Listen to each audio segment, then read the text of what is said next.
Hi everyone, welcome back into the classroom. Welcome back to Painting for Spring. Now, I promised you on the last one, now we're still gonna do those irises. I promise, I got a whole bunch of photos. Iris, people have been sending me some of the most beautiful iris photos. We're gonna do those, and I promise. But the last video I showed you, we're gonna do these bluebirds, and I wanna talk to you about some of these colors, and especially how to use before we paint those. That's the next lesson. But I want to show you how to work the wheel and drive so we can make these particular colors. In other words, I went back to teaching a bunch of beginners here out in Sydney, Nebraska. I got a bunch of people together and said, okay, because I'm a better teacher when I'm around beginners, if that makes sense, because I listen to their questions and I know where everybody is at. I've been painting for 40 years. We tend to forget what it's like to be lost in color. And so this is one reason why I want to help you guys out, okay? So we can be successful. So this pigment wheel is so important to everything we do. And I want to show you how to drive the pigment wheel, okay? Now, as the chemist and the colorist who designed these colors and this formulas, I know how to make all of these colors, but you don't yet. And I want to show you how you can start learning it. So right here, we see the yellow oxide. When is out here, we know the brightest colors sit here. Inside here, we know the most toned colors sit here. These yellows get pulled in because they're adding something on this side of the wheel or a combination of something that is pulling them into this side of the wheel. And so on the palette that I chose here for our painting for spring, we have three yellows, yellow oxide, Indian yellow, and the Hansa yellow. These are three yellows. Yellow oxide I use all the time. But Indian yellow and Hansa yellow light are colors that I don't use as much in my YouTube videos. I use them in other things, but not in my YouTube videos, because I try to teach you guys with colors that are less expensive, easier for you to use and to obtain. And so it's just being a little bit gentle with you on cost, okay? But I want to show you here. So we have these colors here. I want to show you how you drive them. Okay. So we know that Hansa yellow light is out here. So when we say the difference, you see me normally use Hansa yellow in a lot of things. Now we have Hansa yellow light. And you can see Hansa yellow light, PY310G, sits this side, the green side of the yellow. Hansa yellow sits right here, slightly to the orange side or red side of the yellow line being right here, okay? So if I want, let's just say I didn't have any yellow oxide here in my palette today. Oh no, I ran out of yellow oxide. Well, inside the wheel, you can make those colors really easy. You can always go into the wheel really easy. Going out to make something brighter, you can't do it. But something more toned, what we call less chromatic, less saturation, more toned, more grayed. Those are all the same words. That's easier to make. So let's just say, for example, I have my yellow oxide. This is my color. Now, and it's a beautiful color, and we can use this. All we have to do is orange that color up slightly when we go to do this bluebird over here, and we'll make his colors really easy. So you're going to see those real tone versions of it right in here. But we'll start making those colors inside of him really easy here. But what happens if we want to brighten it up?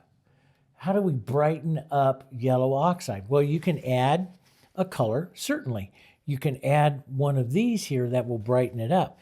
But everything you do, I want you to think in relationship to the pigment wheel. So let's say I don't have yellow oxide. I want to make it. I have Indian yellow. Now, Indian yellow is more transparent of a color than yellow oxide. Yellow oxide is more opaque. I'll talk about that in just a moment, okay? But when you look at the wheel here, so let's look at the wheel. Indian yellow sits here. Yellow oxide sits here. Yellow oxide is more green than the Indian yellow. So, and I've got to drive it into the wheel a little bit. Well, how can I drive it into the wheel a little bit? We could grab what we have is some burnt umber. You could grab anything across the wheel over here. But let's just try a little bit of burnt umber. So here's burnt umber. So Indian yellow and burnt umber is going to take you this way, just a little bit here, this way, right? It's going to take you into the wheel to the position of where the yellow oxide is. But where is it going to fall short? It's going to take just a touch here. Where it starts to fall short is that this Indian yellow is more red and the yellow oxide is more green. You see the difference between it? You can see that now. This one looks more red, and that right there is actually, if we look at this little bird, boy, remember we added red to this to get this, but this might be the way we go because that's his colors right there too, right? And you can get those tones. We could actually get a nice tone here, right up here. Boy, we're going to need to remember this, guys, when we go paint this.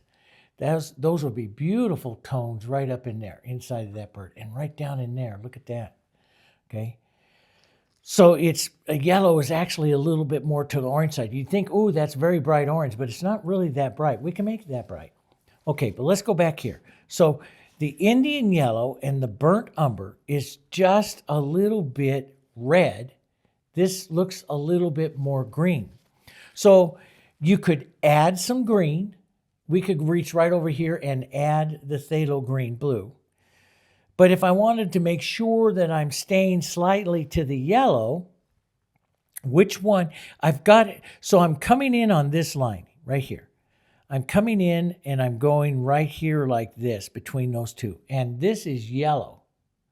I mean, this right here is a little bit green. So I can do it many ways. I can add a little bit of green, just a touch, and it'll pull it that way.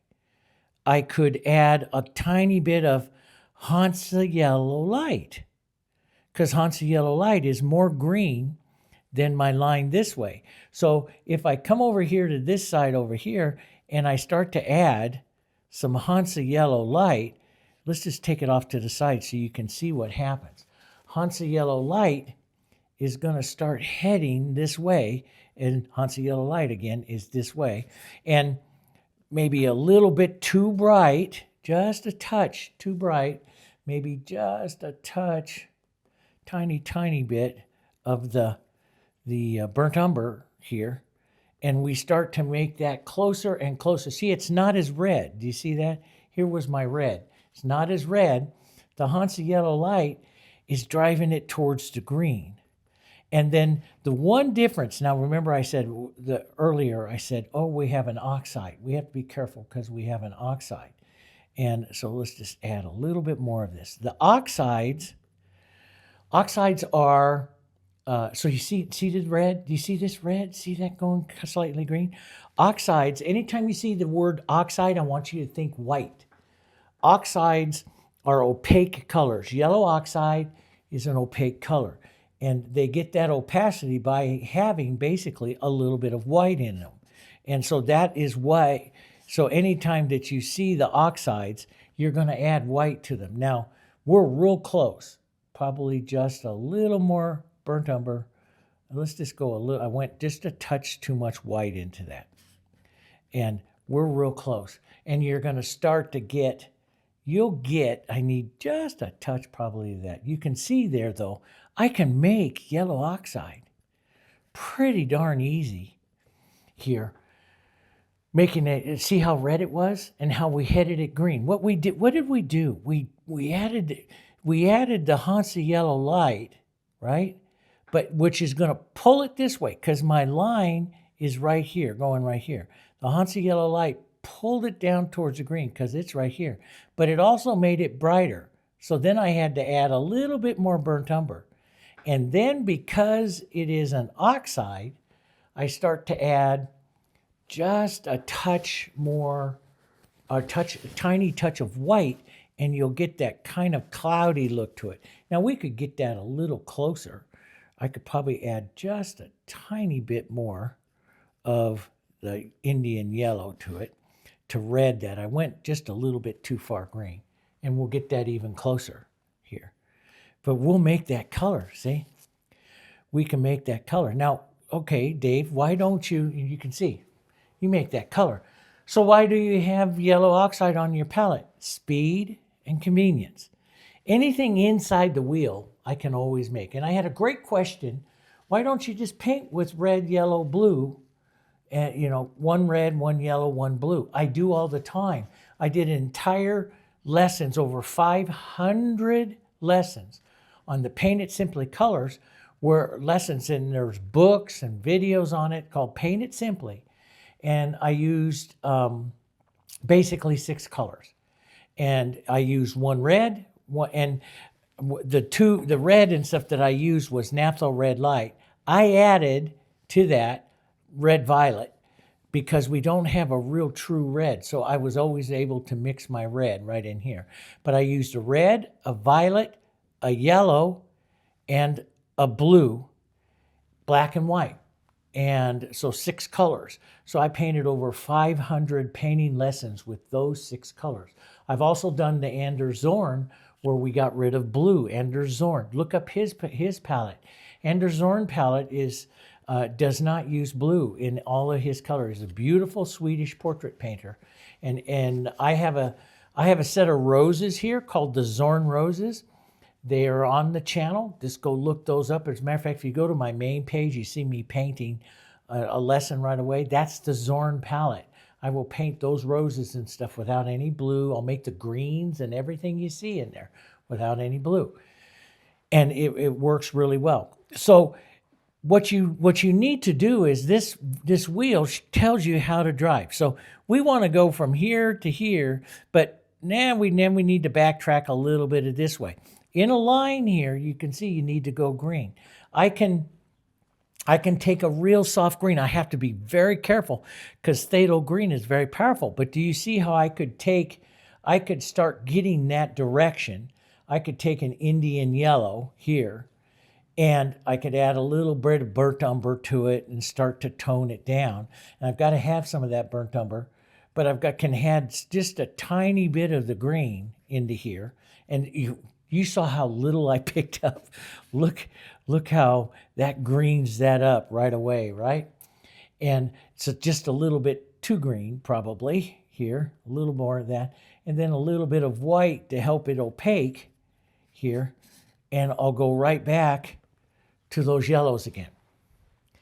So that's a quick way of doing it as well. Does that make sense? So I realized that my line right here, Hansa Yellow Light to Burnt Umber, is right into, let's see, Hansa Yellow Light to the Burnt Umber. It's just a little bit to the green here, just a little bit. Or the Indian Yellow we started out is a little bit to the red.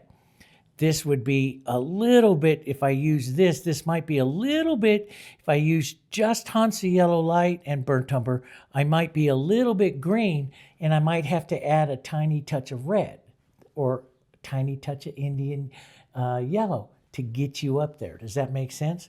So if I wanted to use this here and I added Burnt Umber, it's going to go a little bit more green.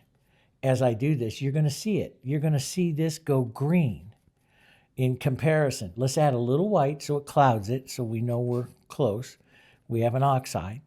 But as I add this to it, you see it's going to go green right here. It's greenish. And we know that by looking at that line. That's greenish. You see the green in it. It's a beautiful color, but it's green.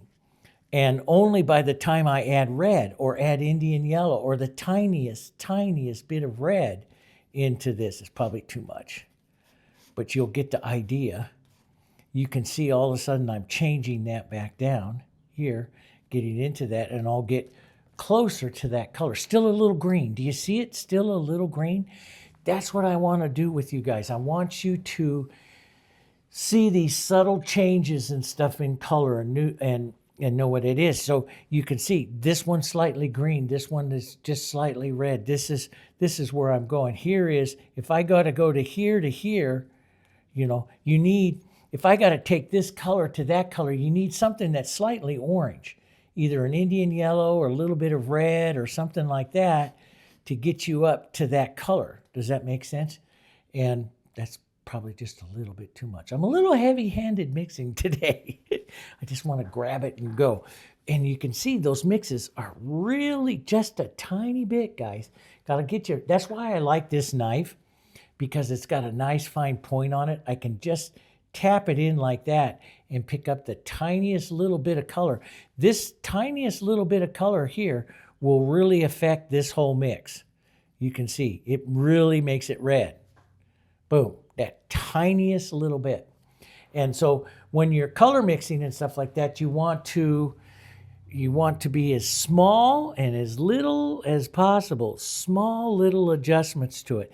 And I like to usually, stay off and, or go off to the side just a little bit. And I'm looking at that bird, and boy, those are some of the colors that we're going to use right there on that bird. Actually going to go right between the two of these. So a good mottled brush of the two of those is going to get us right up into that bird right there. And we're going to do that. So working the yellows, so the Hansa Yellow Light is a yellow-green. You can look at this palette right now and see it's more green. This is more orange. And this one right here, it's almost exactly in lines with yellow, and it's an oxide, which means generally if you take just the tiniest little bit of white with your colors, the tiniest little bit, that will help you emulate the oxide, the opacity. And in color theory, we know why white does that, because white, it reflects all colors back at your eye. It makes the color look more opaque. We know a lot of people think adding white lightens the value, the lightness and darkness of a color. Of course it does that, but it is also we consider it in pure color theory, and us as chemists and colorists, white is also a toner. It will gray a color down because it reflects all light back at you. You only see color because of light. And your colors are going to change under what light you use. And I have a couple videos on the channel here talking about the lights in your studio. I show you how red in Naphthol Red Light changes color under different lights, because the temperature of that light is very important. And you all see that when you go to your home store now. Everyone, you have the cooler range of lights that are up from 4,000 Kelvin up to 6,500 Kelvin. Kelvin is the scale that we use to measure warm and cool of a light source. And so that's into its cools. Down below 3,000 K is into very warm. I like the neutral whites, which my favorite painting light is 3,500 Kelvin. I can use, like this right in here right now is 4,000 Kelvin, but I like 3,500 Kelvin. That's when the colors are the purest and light. And so on my channel, I have a video where I show the lights that I have here in this filming room. And they're adjustable. I can adjust the Kelvin on it for the times of day or whatever it is I'm looking at, or if I'm doing pure color theory to help my eye mix the pure color. So it's very, very important. You should watch that one. It's at Studio Lights. And I show you the lights that I use. But it's very important. But more than anything else, I want you guys to learn how to drive around the wheel in small little additions to make those colors, and how we're going to make those colors. And now after looking at this for a while, you can see that's just a little bit more red. Can you see that? Right? And you can see right up here where I had it a little more green. And so you can actually see the original yellow oxide sits more green than this one does here. And that's what I want you to see. Okay? So when you're looking at a yellow, you describe that yellow. Is it red? Or is it green? Or is it right up that neutral? Does that make sense? So define your yellow. So as we go into painting more yellows, and I'll go in this with you, or this orange, is this orange, is these, like right in here. How would I make that color? That's green. Okay. This is more of your, going up into your oranges, more of your yellows. This one is a little bit more green. Okay. So, and I know I know burnt umber will green everything. Why does burnt umber green everything? Right? That's a good question. Okay? Why does burnt umber green, kind of green everything? Burnt. The word burnt is what we do. We take a natural iron oxide, we clean it all up a little bit, and we get a raw sienna. We then heat it, burn it, and we get burnt sienna. We then re-clean it back out again, and we get a raw umber. We then heat it and stuff, and we get burnt umber. There's all different kinds of ways, and those are also naturally occurring iron oxides, natural iron oxides. And so there's natural sources for them as well. But the fact of burning, adding some of that in there, when, if I take this yellow here and I add the black to it, it's not going to darken, it's going to green on me. Let's add just a little bit. It's going to go green on me. So why do I get green, right? Why do you get green here with this? Because black sits on the blue side. Black is in by the center, but it's on the blue side. So when I mix Hansa Yellow Light and black, I'm going right through the greens. I'm going to go right through the greens towards the blues. And that's where I am here. I'm at a yellow-green. This is a yellow-green here. That's what happens to it. So the black, carbon black, unlike a Mars black or a bone black or something like that, that might have a little more red in it. The carbon black that we use, the PBK7, the pigment number PBK7, is a blue black. It sits slightly to the blue. But I know I can get rid of that at any time. I can drive that black this way with a tiny bit of red and make a nice, warm, beautiful black. And that's what I do. So, like if I wanted, this is a cooler, neutral, dead black, right? And I can take that black and I can add, let's just add a little bit of the red here to it and make a nicer, warmer, it's a warmer black. You see the difference here? It's a little bit warmer. It's not as dead and black here. And I know if I add that black, let's just get a nice paper towel here, clean that off. And tiniest little bit makes a difference. And if I take that black and if I add this, it'll still go green, but not as green. Not as green as fast as that. And it could have probably a little bit more red in it. So a little bit more red to it, which this would have, which this would warm that up here. And it doesn't go, it's the red. The red. It'll still go green because you're talking about black, but it's not as green. Does that make sense? It's not as green as this guy is right here, just the black and that one all by itself. You can physically see, if you start to look at it and you learn how to mix, so this is a nicer, warmer red, black. It sits to the red side here. This one sits slightly to the blue side, and they make different types of mixed with yellow. It's a little bit warmer. And I can make beautiful colors this way. And if I line it up pretty close to where I want to go, I can make, if I know I'm watching the color exchanges here. I need to go a little bit more red here. I'm watching, and we're talking the tiniest bit, and you can go back and forth and go overdo it just a touch, which I just did. But then we add the oxide to it here, and we can come pretty darn close to our yellow oxide. Do you see it right here? What do you see? It's maybe just a touch green. So maybe even this red right here would help it. Would get me a little bit closer to that right there. A little bit closer, touch green. Just a tiny, tiny touch. But see how you can drive that? So yeah, I can take a yellow with black and then add red. I can drive this yellow this way, then pull it back this way with red until I find the area of my yellow oxide. Does your mind blow up now, right? And you'll never remember. I know all of these mixes because I've done them for 40 years, guys. But And I design these lines, and I know what color is going to go anywhere it is. We have 33, I think now, because we added the Hansa Yellow Light this last year in the line.